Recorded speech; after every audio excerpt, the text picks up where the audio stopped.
કેમ છો બધા મજામાં? લક્ષ ગ્રુપ ટ્યુશનમાં તમારું સૌનું સ્વાગત કરું છું. આજનો આપણો વિષય છે ધોરણ 10. ધોરણ 10 ની અંદર આપણે બહુપદી ચેપ્ટર ભણવા જઈ રહ્યા છીએ. 2024 ના સિલેબસ મુજબ અહીંયા ઘણી બધું લખવામાં આવેલું છે. તો ધોરણ 10 ની અંદર બેઝિક ગણિત, એની અંદર બહુપદી, એની અંદર વિડિયો નંબર પહેલો હું યાદ રાખો, એની અંદર ભાગ નંબર પહેલો હું બનાવવા જઈ રહ્યો છું. મેં ઘણા બધા બહુપદીના વિડિયો બનાવી ચૂક્યો છું, પણ સમય પ્રમાણે થોડાક સિલેબસો ચેન્જ થયા, તો એ વિડિયો હજી પણ યુટ્યુબમાં પડ્યા છે. આ હવે નવી લેટેસ્ટ પેટર્ન પ્રમાણે બનાવવામાં આવેલો છે. તો અહીંયા જોઈએ છીએ બહુપદી. તો મિત્રો અહીંયા આગળ મેં થોડુંક જે તમારા કામની બાબતો છે યાદ રાખો. આટલું તમે યાદ રાખશો તો તમને બહુપદી ચેપ્ટર આવડવાનું શરૂઆત થઈ જશે. તો આનો પહેલો વિડિયો છે, તમે જોશો એટલે ખબર પડવા લાગશે. તો પહેલા અહીંયા હું લાઈન વાંચું છું, સમજીએ કે એક ઘાત વાળી બહુપદીને આપણે સુરેખ બહુપદી કહીશું. શું કહીશું? એક ઘાત વાળી બહુપદી હશે તેને શું કહીશું? સુરેખ બહુપદી કહીશું. અને આ બહુપદીનું વ્યાપક સ્વરૂપ કીધું હોય તો ax વત્તા શું કહેવાય? b. શું કહેવાય? ax વત્તા b કહેવામાં આવશે.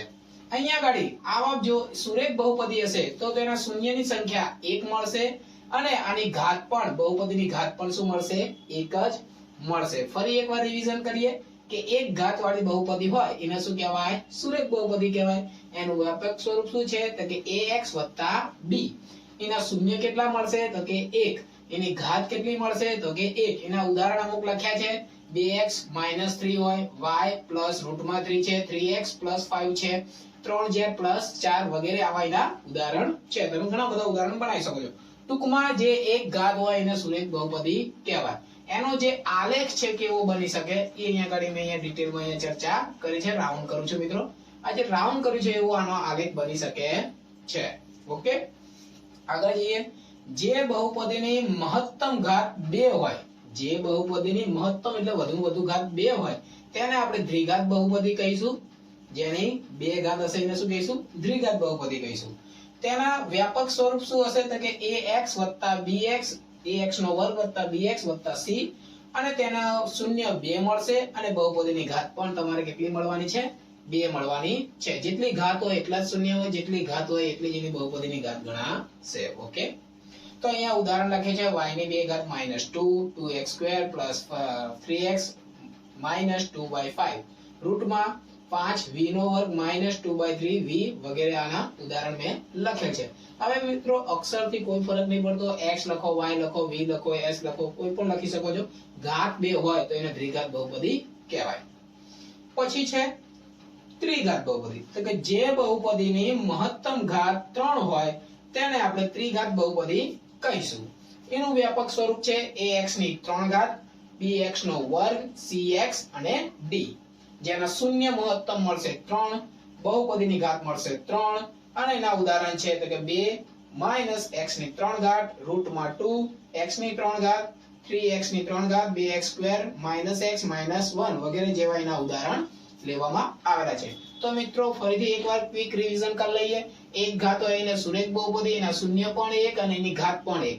તો 2 ઘાત હોય એને દ્વિઘાત બહુપદી, એની શૂન્ય પણ 2 મળશે અને એની ઘાત પણ 2 મળશે. ત્રિઘાત બહુપદી હશે તો એના શૂન્ય 3 મળશે અને એની ઘાતો પણ 3 મળશે. એના અમુક ઉદાહરણ આપે છે, એનું વ્યાપક સ્વરૂપ પણ આપેલું છે. પછી એનો થોડુંક સૂત્ર બાબતમાં જઈએ તો જ્યારે દ્વિઘાત બહુપદી મેળવવાનું કીધું હોય, શું કીધું હોય? એટલે કે દ્વિઘાત બહુપદી મેળવવાનું કીધું એટલે કે શોધવાની કીધી હશે. તમને શૂન્યનો સરવાળો, શૂન્યનો ગુણાકાર એવું ક્વેશ્ચનમાં આપેલું હશે અને કીધું હશે કે બહુપદી મેળવો, તો એ કેવી રીતે મેળવાય એની ચર્ચા કરીએ છીએ. તો કે ax² + bx + c = kx² - α + β * x + k α * β. બધાની અંદર તમે જોશો તો k કોમન છે મિત્રો. k અહીંયા પણ k, તો k બહાર કાઢી લીધો. x² α + β, x અને α * β. આ તમારે જ્યારે બહુપદી શોધવાનું હશે ત્યારે તમને કામમાં આવશે. પછી મિત્રો અમુક દાખલા પૂછાય છે. શૂન્યનો સરવાળો શોધો, એટલે કે કયા શૂન્ય? તો કે દ્વિઘાત બહુપદીના શૂન્યનો સરવાળો શોધવાનું કીધું હોય તો એનું સૂત્ર છે α + β - b/a. અને ગુજરાતીમાં તમારે લખવું હોય તો x ના સહગુણકનો સરવાળો, x નો સહગુણક છેદમાં x ના વર્ગનો સહગુણક. સહગુણક એટલે બાજુનો અક્ષર. મિત્રો અહીંયા એક બતાવો કે આ x છે, એનો સહગુણક કેટલો છે? 5. અહીંયા x ની 3 ઘાત છે તો x 3 નો સહગુણક કેટલો છે તો કે 5. આના બાજુના અક્ષરને આપણે સહગુણક કહીએ છીએ. ઓકે, થોડુંક આગળ જઈએ. ત્યારબાદ લખ્યું છે કે દ્વિઘાત બહુપદીના શૂન્યનો ગુણાકાર શોધો, એટલે કે આલ્ફા ગુણ્યા બીટા, જેનું સૂત્ર છે c/a, જેને ગુજરાતીમાં લખવું હોય તો અચળ પદ ભાગ્યા x² નો સહગુણક. આ થઈ ગયા બે સૂત્ર દ્વિઘાતના છે મિત્રો. કોના છે? દ્વિઘાતના શૂન્યનો સરવાળો અને દ્વિઘાતના શૂન્યનો ગુણાકાર. પછી તમારે શું પૂછાય તો કે ત્રિઘાત બહુપદીના શૂન્યનો સરવાળો પણ પૂછાય છે.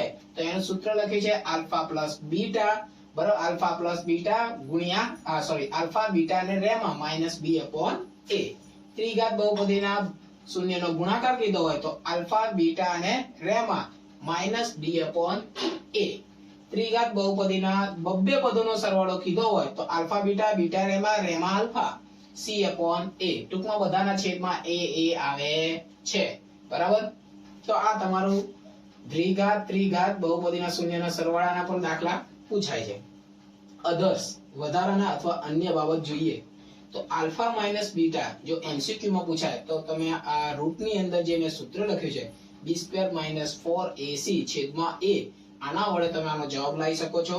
અને જો આવી રીતે પૂછ્યું હોય 1 ના છેદમાં આલ્ફા 1 ના છેદમાં બીટા તો એનું માઈનસ b/a કરીને પણ તમે જવાબ લખી શકો છો.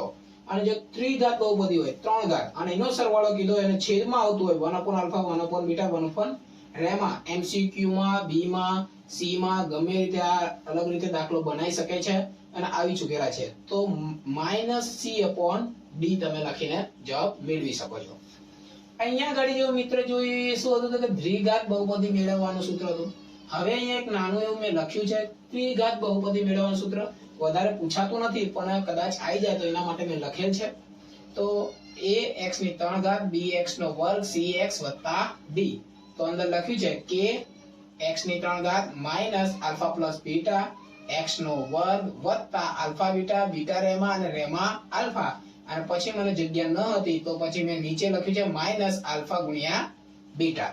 તો આ આપણે અહીંયા આગળ યાદ રાખો પાર્ટ 1 બહુપદી. જો આ તમને વિડિયો પસંદ આવે તો એકવાર લાઈક, શેર અને તમારા મિત્રને પણ ફોરવર્ડ કરી દો જેથી એ પણ ઘરે બેઠા ફ્રીમાં ભણી શકે. મિત્રો હવે આવા વિડિયો આવતા રહેશે. ક્વોલિટી સુધારવાનો પ્રયત્ન કરતા હતા, હવે ક્વોલિટી સુધરતી જાય છે. ઓકે, વિડિયો જોવા બદલ ખૂબ ખૂબ ધન્યવાદ. તમારો આભાર.